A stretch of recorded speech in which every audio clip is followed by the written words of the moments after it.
wherever you're comfortable. All right. Welcome, ladies and gentlemen. It is Splayed, episode 8, season 2. Today's episode is medieval times. Welcome to Splayed. First of all, I just wanted to thank everyone who has stayed with us. Mm-hmm. I think there's 5 of you. It's still coming. Yeah, it's still coming. I know. So we've released a couple of episodes in the recent past that we didn't spend a lot of time writing for. We didn't spend a lot of time preparing for, but we felt the need, the pressure to get an episode out there on a regular cadence. Right. Mm-hmm. I think the show is suffering a little bit from that. There's been a couple episodes. We did one on authors. Yeah. We talked about Jane Austen. We really didn't do her credit. No, we didn't do anything with her. We just kind of, we're like, hey, you know that thing? Yeah, Jane Austen. And this other thing, She wrote a book. Anyway, so I want to avoid that. If we're going to do an episode on Jane Austen, I want to do her justice, actually go into her literature and maybe motivation behind it, sort of, history of what, I'd like to do some in-depth coverage. So that's what we're going to be shooting for going forward. Oh! That hurt. That's the sound of me dropping my laptop on the ground. Or not your foot. Almost your foot. Almost my foot. And then it's skittling across the floor. It appears to still be functional, ladies and gentlemen. It appears to still be functional. We're gonna cut here as I walk across the room to pick up the pieces of my laptop. One moment. Yep. Okay, we're back. Yep. I need some sort of a desk or something. I definitely do not have time each week to memorize the content that we put together. Mm-hmm. And so I do need to have a laptop in place for reference. To look at, okay. To look at. I need some sort of a stand. Anyway, okay, ladies and gentlemen, we are back. We are back. The laptop appears to be functioning. It's survived. It's working, so. Anyway, the point that I wanted to make was that I want more quality. I want more meat on the bones. I pulled the Past Lives episode offline. Mm-hmm. It really just there wasn't enough depth there. And then, honestly, I'm not sure that there's enough there for us to really cover. The authors episode, I think we could have done a lot more with. There was a lot more potential. There's a lot more meat there that we could have extracted value from, and we didn't. Yeah. Right. So, anyway, this week's episode is medieval times. And with that, I wanted to open up by saying that Mewtwo is kind of a dick. Yeah, that Pokemon. Yeah. Have you noticed? He just does whatever he wants. He's a clone anyway, so. Yeah, right? Yeah. Yeah, he just doesn't give a rat's potato, about anything, right? Like, I noticed he came around, so we watched this new episode on Netflix. Oh, okay. And it has Mewtwo. And he's just walking around like, I am Mewtwo. Why am I? Why am I? Yeah. And then, dude, do you need a cause to why you are? You're Mewtwo. If you can take Pikachu and throw him across the room, which I've done many times. Then you're a dick, is what I was going to say, Adam. Yes. Before you... Well, no, that is correct. Yeah. Well, yeah. Okay. As long as we agree, right? Mm-hmm. Pika! Right? Medieval times, man. I want to see a medieval times Pokemon. Pokemon in medieval times? Yeah. That'd be interesting, like Ash Ketchum going up against the king. Yeah. I verily challenge you to a Pokemon duel. But would they have Pokeballs, though? Oh. Or would they just keep them in the satchel? Did we make Pokeballs? I don't actually know enough history about it. Or I thought they just kind of came into being. That's the thing, because it's like technology they only know about. Okay. How long is that into the future? Right. In medieval times, they just carry them in their sacks. Right. They don't know. They just find them. They find the Pokeballs, right? They don't know where they come from. Maybe it's sort of post-apocalyptic medieval times. Oh. You know what I'm talking about? Yeah. So we've regressed. So all technology is gone except for the Pokeballs. Yeah. And that's the Pokemon Oh my God, we destroy the world, but we still have Pokeballs. Oh man. So medieval times, man. It's interesting times. It was really...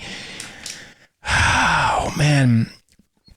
It was really violent. Mm-hmm. From what I understand, back in medieval times, we were still trying to figure out what kind of violence we liked. What Yeah. is our acceptable levels? Yeah, exactly. violence? No, but seriously though, like you go. if I walk down the street and I get shoved by somebody, is it okay to kill them? You know, or what if I just don't like them? Is that okay? You know what I mean? Like under what conditions is violence acceptable? And I think this was actually, and I mean this sincerely, right? Like I think there was sort of, we were better aware of violence in each other and sort of, you know, Day-to-day living. and trying to understand, like, you know, this new idea of larger, as we began to sort of grow into larger cities and things like that, and beginning to live with each other more instead of just out in the middle of nowhere, right? Like there's more of this idea of like, how do we get along? How do we work with each other in these environments, right? You know, coming together as civilization and in groups of people. You know, you have towns, little get-togethers, right? but then you get bigger Shindig. and bigger. And then you got, we're going to have a whole kingdom. We can provide more protection, but we need to give more resources, you know? Yeah. So then they started, your king needs your help, you know, fight for your king. Do everything for him. Give him everything. And then what happened? You know, we're kind of like digging ditches and they dug a lot of ditches in medieval times. Well, this is an interesting little branch on this, because you're talking about digging ditches and peasants, right? Yeah. You were saying the peasants actually ate better. Yeah, better than we do now. Yeah. Yeah. Fresh fish, whole Right. grain bread, ale, beer, you know, whatever Right. you need. And Like they actually did. Oh, like they had really like fulfilling, satisfying, healthy meals. You know what I mean? Like, and we don't. compared to what we have today. You can't go to McDonald's and do that. Right. By the way, there's another interesting thing that I've heard about medieval times is the mortality rate.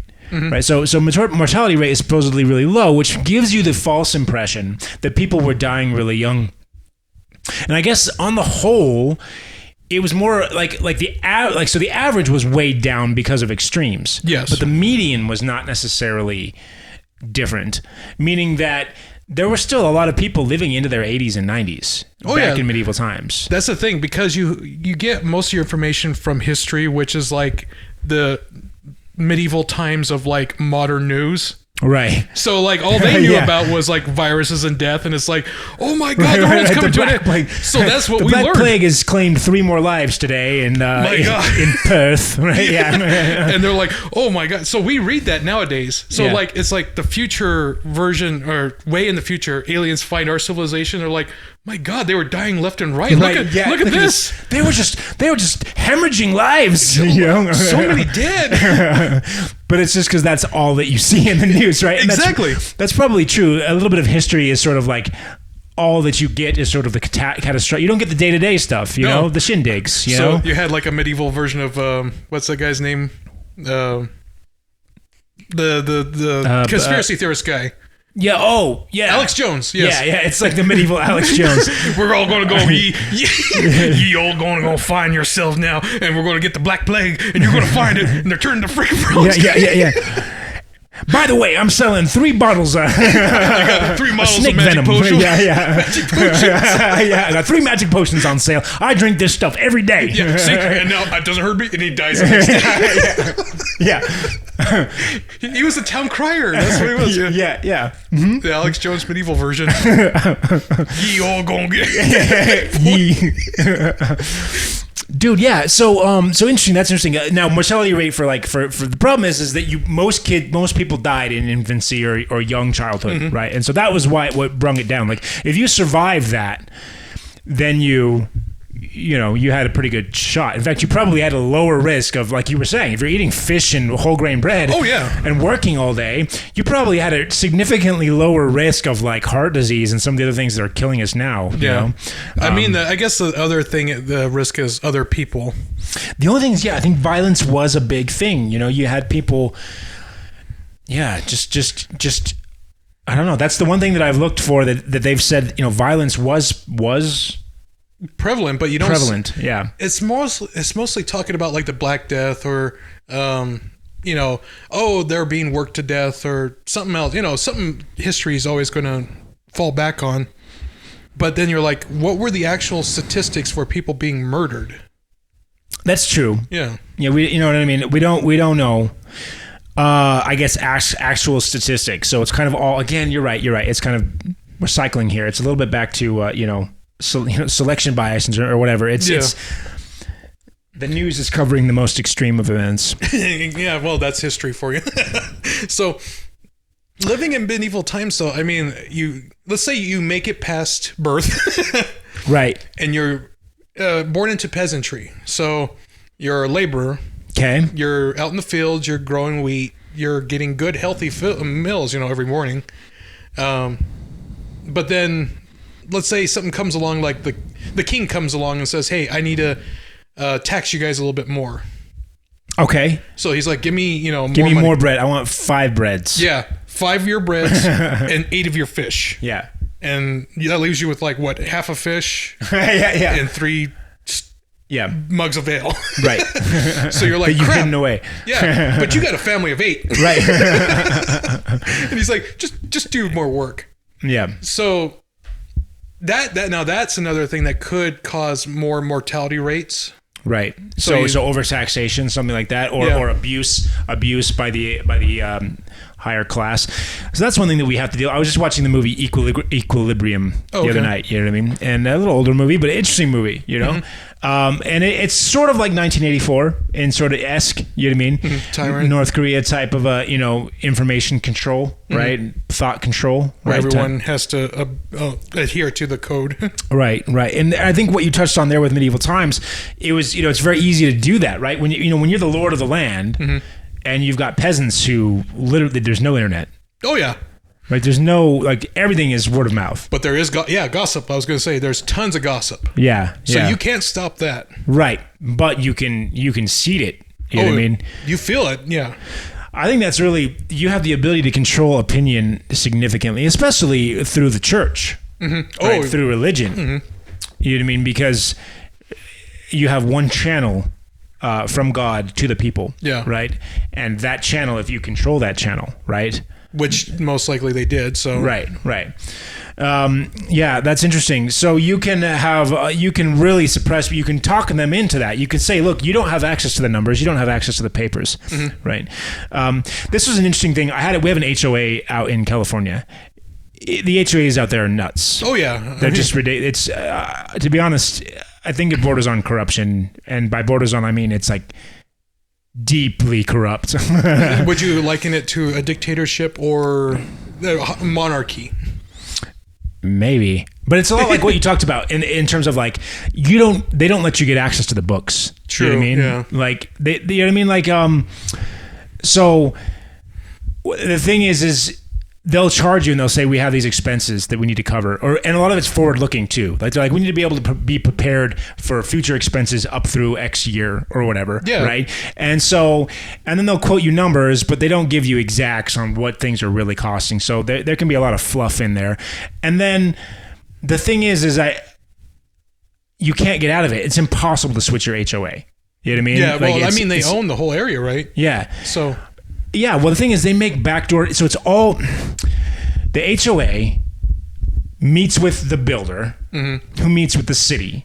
It's some posh restaurant, and they discuss how they're going to rape whatever community they're building, right? And so that's the problem, right? Is the builder won't build until he gets a deal from the government. Out there from the city where they don't have to pay taxes. It's called Melrose, right? They get to. Basically what they do is they get to kick the taxes for the land off onto the residents who buy the houses, right? Yeah. So you get double taxed. You get taxed your regular real estate tax, and then you have to pay the builder's tax, right? For them taking on the quote unquote risk of building, as though there was any fucking risk to building in Southern California right now, right? Well, okay. So it's fucking ridiculous. The HOA stuff, it's like, like you're saying all this other extra taxes, and they're like, right. We're looking ahead. It's like, what's this cat neutering tax? Yeah. Well, you see, there could be cats. We might have cats. Right. We don't know yet. We don't yet. Allow pets, but there might be. There might be a cat, and there may be a doctor who needs to be funded. But yeah, I get what you're saying, because I do work with city and stuff like that. Right. So it's like, they do get the whole thing where they're like, hey, we want to make this, we want to build a house, but we also want to have our construction workers to get a little bit more than what they were. Well, I'm fine with the construction workers getting more. It's not. It's the. But the HOA is the one who hires a lot of them, and then says, "Hey, let's." Yeah, they pick the contractors, right? And that's the thing is whether or not they pick them well or whether they're the thing is you get locked into it reduces competition. Yes. All these contracts create barriers to competition that you need to bring prices down. So the city makes deals with the builder makes deals with the city, the two of them make deals with the HOA company, right? The HOA puts in very stringent rules, obviously, to protect itself from being removed as the HOA company, right? So you need something like more than 50% of your residents to show up and vote. And if you got like 10,000 people in a community or 1,000 people, whatever, there's no way you're getting 50% of those people in on one day to show up and vote. You know what I mean? And so it doesn't happen, right? And then they make deals with contractors for repairs and services and things like that. And so all these are very lucrative deals that you are locked into, right? You cannot get out of, right? And so anyway, that's what I mean by just utter corruption. You have no visibility into it, right? There's a whole bunch of padding, a whole bunch of fluff that you don't get to see, and then they just jack up your expenses every year. So I know that like in that community, the HOA went from like $100 a month to $400 over the course of like 10 years. It happens too. It does it even with apartments too. But so in order to get residents to come out to vote against them, you should stage like a Les Mis thing. Like we're going to execute the HOA. Giant guillotine. Yeah. I'm Jabbar. Right. That's how you do it. Do you hear the people singing the song of angry men? Yeah. All the HOA, all the homeowners coming out, waving the flag of I don't know what your flag would be, but It's like a little Pikachu. I don't know. Jean Valjean. Oh my God, it's Wolverine. It's Wolverine.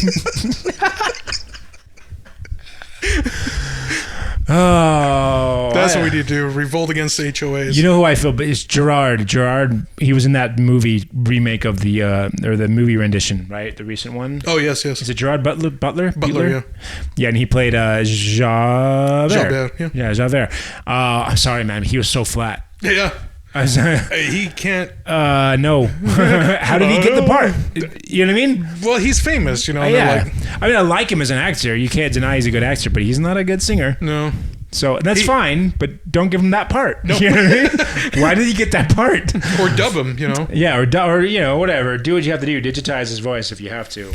But and they probably did. They probably tried. I guess what we're coming to is that HOAs are monarchies that need to be stopped. Yes. And the government is kind of a monarchy. The government is actually just a really mature mafia. Okay, so they're the mafia. Yeah. All right, government mafia. All governments are, by the way. This is what drives me crazy when people say they're like anti-government people, like anarchists. You know what I mean? Oh, please understand that if you don't have a government, you will have a government. It's just going to be more. It's just going to be a mafia. You're going to have a mafia. People will organize to take power. Always. You can't. It's human nature.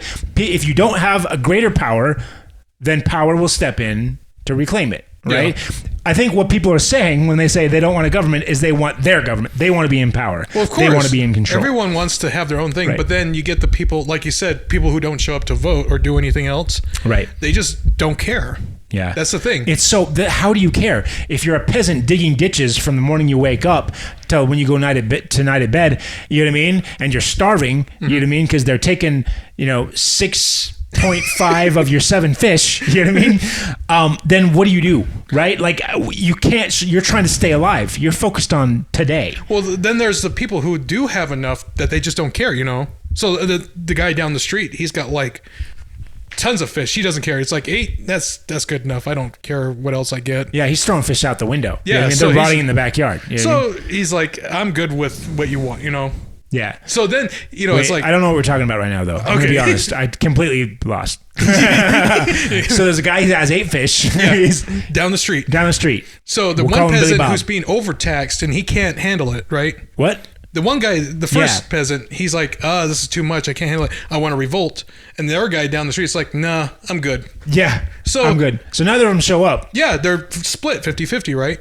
You got to have a majority of everyone be in the same mindset. Yeah, you have to get everyone together, and it's so hard to get. Even if people agree, it's so hard to people get energized. For example, Bernie Sanders, right? A lot of people love him. How many fish does he have? How many fish does he have? Probably not that many. He's not a big fish holder. Yeah. The point that I'm trying to make with Bernie Sanders is that, first of all, it looks like he's going to get effed. By the way, I think Joe Biden's they're trying to run. They're doing the same thing they did with Hillary Clinton. They're trying to run the middle ground again instead of going to the left, which I think is actually a mistake if you want someone to beat Trump. If you want that. And we're not trying to pick sides here right now on Splayed, but the point I'm trying to make is if you want someone to win from the left, you should go further to the left. Because that's what gets people out. That's what gets the peasant out of his ditch to go vote. If he's excited. If he's not excited, then even if he favors Joe Biden over Trump, right? He's not going to show up. He's got a ditch to dig. Yeah. But if he really is excited, then he might make his way out of the ditch for 5 minutes and go over there and vote, right? Maybe. Probably not. It's not 5 minutes, and that's another part of the problem. He gets out of the ditch, goes over, sees how long the line is, and goes right back. Yeah, exactly. Yeah. That's the thing. Yep, because they don't put enough voting. In a lot of these states, they don't put enough voting centers, and it's intentional. Yeah. It's voter suppression. If you don't have time to go spend 3 hours voting because you're working 2 jobs to stay alive, Yeah. We're and digging you the just ditches. can't afford that time, right? Yeah, then you don't vote. You know what I mean? And so it's a form of voter suppression to not make voting easy. That is one thing that was nice about California, where I was at, is it was easy to vote, right? Yeah, I mean, efficient, easy, and well managed. But other places are like, did you vote? I don't know if you voted. Yeah, in other places you have to be wealthy to vote, basically, or you have to be in a certain committed area or willing to, Anyway, so it's interesting how they do that. It But sucks. the point that I'm trying to make with Bernie Sanders is that it's all the same point. The idea that you can really control people simply by making it hard for them to voice their opinion. You can make it legal for everyone to have a vote, but then you just make it hard for the people you disagree with to be able to vote. That's exactly what's been going on too. But I mean, does the king actually have the power to suppress the people? Of course he does. He's just like, I'm going to do what I want. So he doesn't really care. You don't get to see what he does. No. You see what he wants you to see. Right? And then that's, you know what I mean? Yeah. And then when it comes time to vote, yeah, sure, you've got to vote, right? But you better dig that ditch. But does it really So, matter though? You can go vote, but if you don't dig that ditch, you don't get your half a fish. You know what I mean? So, take your choice. They've also rigged the vote too. So it's like you can vote for something and say my opinion counts. But then it goes to another process where, where it's well, someone that happened else. in Utah, right? With the so there was legalization of marijuana, right? And they the vote passed. Yeah, everything it was like we're good. And they're like, oh, we didn't expect that to happen. We're gonna rewrite the law now. We're like, but that's not what we said. And they're like, no, this is what you said. This is what you said. We didn't actually expect this to pass. So now that it's passed, we're gonna change it. You know what I mean? So it's like, does our voice and our opinion really matter right now to them? No. Does it matter to us? Of course. But screaming into the heavens and then to everyone else and they just kind of look at you, then we're like, what are we going to do, right? Yeah. I don't know. Mewtwo! Anyway. Yes, Mewtwo. We need him. Vikings. Oh, medieval Vikings. Vikings would come in and quite literally... So Vikings. The Vikings literally came in because they were bigger, and they took what they wanted in all forms. That's in pillaging, all forms. Yeah, pillaging. And so that's another thing that they had to deal with. Apparently there was this like constant fear, right? So here's the thing about fear, and this is interesting, something that I deal with, right? Is I see people drive around all day, all the time, right? They've got Confederate flags, right? Or they've got, some sort of like Nazi, like in fact, in California, you'd actually see swastikas carved on light posts. Okay, right? There was huge white supremacist events, things like that, right? So that actually like causes me, like, I have this constant fear. Like if you're that upset or that emotional about it, that you are like branding yourself with these insignia, right, that represent historical events of hatred and suffering, right, and you are driving around with this kind of stuff on your car, driving aggressively, cold rolling people, stuff like that. Like if you are that charged up about it, like, you know what I'm talking about? Like that fear that I live. So anyway, I don't know if that's similar, but they constantly had this fear of invasion. You know what I mean? From Vikings. Yeah, I mean, other territories, other kingdoms, other people. You know, back in the European medieval times, like you had the Saxons, you had the Englishmen, then you had the Irish. You know. Yeah. So they would all fight, and they're still going on today, where they had like the Provo. That's what they call themselves, the Provo, the Irish Liberation. Okay. Yeah. So the Irish Liberation Front, something or other. Right. So they would still bomb like churches and other things for, saying we want Irish liberation. Right. We're not part of the European nation or anything like that. Right. They're likened to the skinheads almost. Really? I didn't know that. Okay. So they're not the same, like we want all races to go away. Right. They're more of like, we just want liberation. So what's interesting on that note, dude, one thing that I gave a preview video. Yeah. I wanted to talk about search algorithms today. Okay. So, what's interesting, dude, is that if you go on YouTube, because of its algorithms, there are certain videos that you can watch that are seed videos.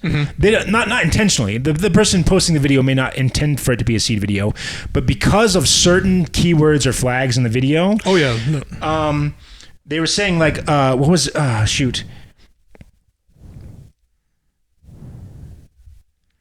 Sorry guys, hold on just a moment. I'll probably cut some of this.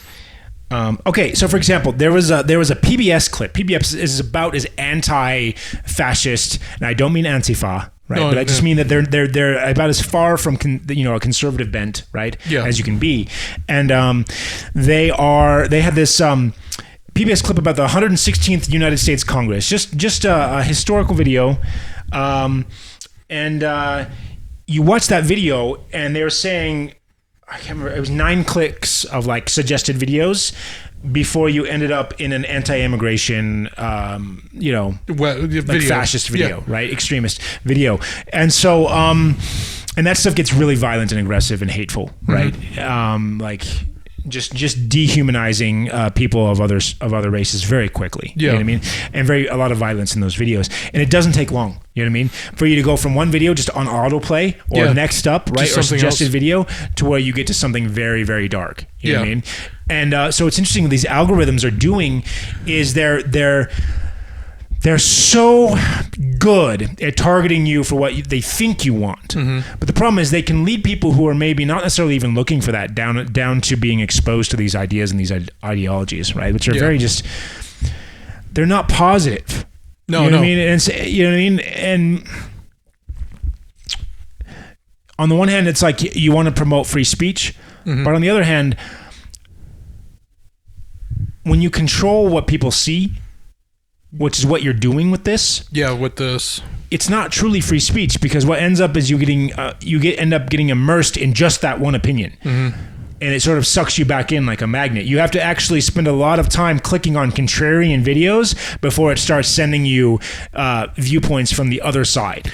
That's the thing. Okay, you know the case about Tay, the AI Microsoft released? Okay. And immediately trolls took it to being the far right and like neo-Nazi stuff. Right. Immediately, So it's like you start giving it information about like, check out this video, look at this link, here's this link, like you said, and then the algorithm just took over and said, okay, I go down this rabbit hole, I'm going to go down this rabbit hole. Don't go down the fucking rabbit hole. Yeah, don't. That rabbit is batshit. Wonderland is nuts. Okay. Yeah. You don't follow Alice down there. Yeah, either. yeah. Don't follow. You just stand there and then you kick her in, and then you run. Yeah, you're like later. Yeah. But with that, you get all these algorithms and YouTube and everything else. It's like, it goes back to what I was saying about history. You know, whoever is the winner writes history. Yep. And so all we hear is about the death and everything else that. So in the future, they're going to hear nothing about death and everything, and then memes. And then violent memes. And violent that's memes. it. You know, I have a question with you at this. Okay, on memes, on trolls, on racism. There's the frog. Yeah, Pepe the Frog. Pepe the Frog, right? Here's the thing. I was watching a Destiny 2, so I really like Gigermon's channel, right? I like Destiny 2. I think I've mentioned it before on the show, right? A really big fan of Destiny 2. Love it. Shout out to Bungie. You guys are sick as hell. Anyway, so I really like Gigermon. Shout out to your channel. Based off what I know about him. Based on what I know about you. Right? But here's the problem. He's got a new editor, and his editor constantly will splice in, like as a joke, Pepe the Frog. Or something like that. Yeah. Memes into his videos. Now, if you look it up, Utah has like a fighting hate website or something like that. Yeah. You know what I mean? Pepe the Frog is associated right now in post with a lot of white supremacist memes, right? That's the thing. Okay, what I've read about this, because they've also associated the Mac Moon Tonight character from the McDonald's commercial. Okay. You know the guy with the moon for the head and he played the piano? Okay, yeah. Yep. They made him a white supremacist too. Right. And it's all because of the trolls who are just like saying, we're going to take these brands, these icons, and just say, this is now a hate symbol. You know, like they did with the OK symbol or anything like that. So my friend, by the way, he'll send me the OK symbol. Yeah. It gets you. It gets me a little bit. Yeah. It gets me a little bit because I know 90% certain he doesn't mean it anyway. No. You know what I mean? But I see it and I'm like, because other people have said this is our symbol now, right? And they take it like that. So on the one hand, like, should you allow them to have that? So should I bring that up and to Geekermon or whatever in his channel and be like, dude, you know what the symbol means? Because does it really mean that? I know the original artist did not mean it that way. No. I think he's actually come out and said, I did not mean this image to be used this way, and it was used in memes for a long time before it was repurposed that way. So you could argue it's part of geek culture and not necessarily part of hate speech culture. But on the other hand, you could make that statement about the phrase gay, which is not, I don't mean to use that word offensively, but it used to mean happy. Now it definitely means homosexuality, and you can't deny that. No, it's the evolution of how people use words. Right. You can't deny that gay means homosexuality now. Yeah. And it doesn't matter what it meant originally. It now means homosexuality. Not that there's anything wrong with that, to quote Jerry Seinfeld. And there's words you can't use here in America, but you can use in England and other places. Right. Because they don't mean the same Bloody thing. hell. Well, okay, fanny. Yeah. Fanny here, you probably think bottom, right? Right. Over there, it means a woman's front part. Interesting. Yes. Interesting. So if you say, like, there's a song on Disney Channel where they say, Can we just say vagina? Is that what it means? Or does it mean some other? No, it means vagina. Okay. But it's like from I'll over probably there. cut that because I wanted to push it. I wanted to test it. I was like, maybe we should go there and actually say the word. But it feels awkward without a woman present. I feel like there needs to be a woman on the show for us to describe female anatomy on the show. Okay. Right? But yeah, so it got banned because in Disney, they used a song called Shake Your Whammy Fammy. Okay. And over there, they can't play that. That's interesting. Yeah. Well, there's another word too, like the F word. Yeah, yes. I'm going to say it, okay? But please know... The algorithm will pick it up. The algorithm... we could get banned for this. Can I say the word? We've said it before. I think my understanding of this is it used to mean a bundle of sticks. Is that true? Yes. Yeah. So, if... This is a word that I won't say. I can't say it. I can't. You know what it is. You know what it starts means? With F. Yeah. It rhymes with maggot. Yeah. But in England, it means a cigarette. Yeah. So they'll ask you for one. Which is just so crazy, Yeah. right, culturally. But here's the problem: is you can't deny that word has such negative connotations too. It's just so hateful, right? You can't N-word use and it, stuff like that. And yeah, it sucks that it's sort of been repurposed, reclaimed, right? But that's the fact of the matter is you can't use that word. It is so vile and so hated and so despised. That people just yeah. So I think the same is kind of true, honestly, Geekermon, if you're watching. I know you love the show. Talk to your editor. I think that you can't actually use that meme anymore. I think it has been reclaimed. You could say the same about the swastika, which before Nazis repurposed it, had meaning. Here's the thing about the swastika, too. Yeah. You look at that rug over there, right? Yeah. In our living room, and you will see what looks like backwards swastikas. A backwards swastika. Okay, now the thing about that is you go on like in Japanese cars on maps, they use the backwards swastika for temples. Yeah. Yeah, to mark holy sites. Exactly. So it's like, you see that in your eye, you've been trained so much here in America, you're like, okay, that's a bad symbol. That's bad. But you're like, no, look, this is the connotation, it's reversed. Right. It was just purposed by some other group to mean this. I'm glad they at least changed it. You know what I mean? So you can still use the backwards swastika but they to some degree. defaced so many relics back in like Egypt during the war. They would carve the swastika in the walls to say this is like the Aryan legacy, Right. We were here thousands and thousands of years, but no. We have a lot of that. So in Mongolian, in sort of Buddhist, that there's a lot of Buddhist influence, right? And there's, like you said, it's the backwards version of it. I think I don't know the actual meaning of it. Actually, maybe we can look it up here on Splayed. We'll look it up live. We do live lookups, and again, I'm all about providing more value in these episodes. So comparison left. So they call it. So there's a left-facing and right-facing swastika. I don't know. So which one is backwards? I don't even know. That's the thing too. Like if you see it, right, you can see someone flying it, and maybe they're a Buddhist, you know what I mean, or something, right? Yeah. And I don't actually know if it's Buddhist, but it seems to be related based off of my taking. But then you'll find out. Yeah, but you could see it, and you could think that it means something else. Yeah, Buddhist temple in Korea. So you can see the left facing. Okay, so the left facing, and that means that it's sort of like each little, so you have you have sort of the cross type of a thing, and then the ends of that, and they point, so those ends pointing left or counterclockwise, right? That is the left facing. And then the right facing is the other. So it has, apparently they're both recognized by Buddhists. Okay. If I'm reading this correctly, source of this is, what is this? Eugene Bernoff, Lotus de la Bonne Loi, whatever that means. In the footprints of the Buddha, the Buddhists recognize no less than 65 auspicious signs, the first of them being the swastika. The fourth is the sauvastika, or that with the arms turned to the left. So the sauvastika is the left facing, and then and they recognize both of them. That's interesting. Do you think that when the Germans adopted it, that they were just like, this looks cool, or did they know like any meaning behind it? I'm sure they knew meaning behind it, and then they repurposed it, or evolved it, or adapted it. And maybe, I don't know. Maybe you could call them the first big trolls of history, Right. But here's the problem: is you definitely can't carve, at least not the right facing, right, version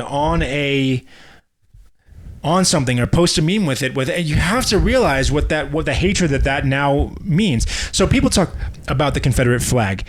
I have a close friend who was saying that he used to drive around flying the Confederate flag. Okay. And to him, he's big on just sort of the non-hateful meaning of it. It's just his right to represent culture, like culture. That? Yeah, just the I don't remember. I wish I had him on the show. He did stop. He said that at one point someone did pull him aside and express the same sentiment that I've just told you that I see, that I experience when I see that driving around, and that is fear. Yeah. It's not about what it means to you, right? It's about the fear. Every time you drive by, someone sees that and they're like, am I going to get into a fight with this person? Are they going to threaten me? Do they hate me? Right. And so it's not really just, you can't just take it as, well, to me, it doesn't mean hate. That's fine. But everyone who sees that assumes, and frankly, rightfully so, right? Based off the history, they assume that you have a hateful position. Whether or not you do doesn't matter, right? You have to realize that the symbol means X to the majority of people, and the majority of people are going to see that, and it's not like they're going to be like, F you necessarily, which I think is what you're trying to incite. Sometimes they're just afraid. Yeah. I mean, fear is the driving factor for most of this. So, like, let's say you take someone who has both a Confederate flag sticker and a Donald Trump sticker. Right. Now, you get someone who pulls up and they have a Bernie Sanders sticker and, let's say, the left-facing swastika on the other side. Yeah. Now, the one guy with the Donald Trump sticker is going to look at the car and say, why has he got a swastika and a Bernie Sanders thing, right? What is up with that? Yeah, that's just weird. Yeah. And then it makes perfect sense if you understand that he could just be a Buddhist. Oh, yeah, if he's a Buddhist. Sanders, right? He's a Buddhist who loves Sanders, so he's, someone who knows about the history and they're like, okay, we understand what he wants. Yeah. It's like reading those really obscure license plates, But someone else might see that and say, oh, he's an extreme conservative, or he's an extreme liberal. Like they might say, well, he's got a swastika, which is fascist if you don't think about it as a left-facing Buddhist symbol, right? Yeah. And they think Bernie Sanders, and they might say, oh, maybe he's like extreme. That's basically the same as a sickle and whatever. Yeah, the hammer and sickle. Hammer and sickle to them in their eye. But then the other guy, he sees like the Donald Trump thing, and he's like, this guy is uneducated. He's not really thinking clearly. He's in that mindset. So he's like, this guy could hurt me and not even be wary of why he wants to hurt me. Right. Because he sees the Confederate sticker and then he sees Donald. And really, yeah, or really the guy may just be trying to make a statement of, I don't want government. I don't know. Well, he to him, he's afraid maybe. The guy sporting the Trump sticker and the Confederate flag, to him, it's him being strong. He gets to feel like he's being strong. Like he gets to sport that, and he gets to say, look, I'm expressing this opinion because I'm afraid to express it. Oh, I see. Okay. And so it's sort of a way of me like coming out and being like, I'm doing this because I'm afraid to do this, and I feel like, this is me being strong, even though I'm afraid, and saying like, I believe that our country should be strong, and you know what I mean? And I'm afraid of foreigners. I believe we should have stronger borders. You know what I mean? I see. Something like that. So the root cause of both things is fear. Yeah, on both sides. Yeah. Hey, everybody. If you've tuned in this far, thank you so much. There's going to be a part 2 to this episode. Something happened with Adobe Audition. It basically crashed halfway through the recording. We do have the audio on tape from the video camera, but it is not of sufficient quality to release. It is not up to Splayed standards. We won't be releasing that portion of the episode with that audio. So we're going to basically have to go in at some point, watch the video, take some notes, and sort of re-record the second half of this episode. I'm not sure when we're going to be able to do that. Hopefully sometime in the near future. If you've listened this far, thanks so much. I hope you guys enjoyed the episode. This has been Splayed Medieval Times, with some tie-ins to modern society. I hope you guys have a chill-ass week. Peace out.